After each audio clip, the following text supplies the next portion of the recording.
Today, the Foreign Secretary announced that he's sending 10 military officers to help rebel fighters in the city of Benghazi with communications and logistics. But William Hague made it clear that they would not be involved in fighting alongside the rebels. Meanwhile, aid organisations warn that the besieged city of Misrata is now critically short of food and medical supplies. From Tripoli, our Middle East editor, Jeremy Bowen, reports. 5 weeks of NATO airstrikes have done a lot of damage. This is a war, and civilians as well as fighters are dying, despite and because of the air operation. The British and the French, backed by the United States, believe that civilians won't be really safe in Libya until Colonel Gaddafi goes.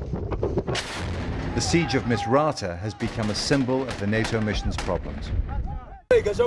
These are anti-Gaddafi fighters at Ajdabia, on the edge of rebel-held territory. Up to now, they haven't been a match for the Libyan army, though they claim they're getting stronger.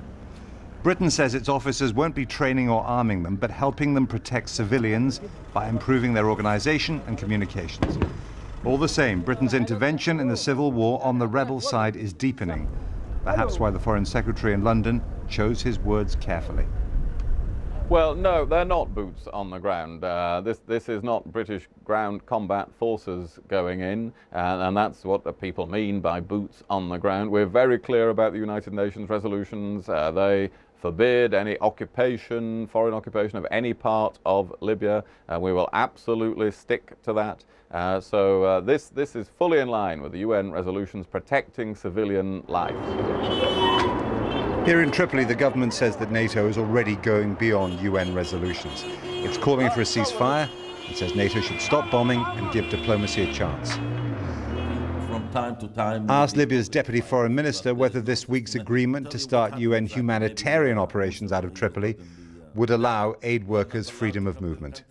That's why we agreed to open offices for them and to receive them and give them Libyan visa to enter the country. So complete freedom? Yes, of course. To go wherever they want? According to the papers we signed with them, it's okay. But the regime here is under considerable pressure, and not just from the sky.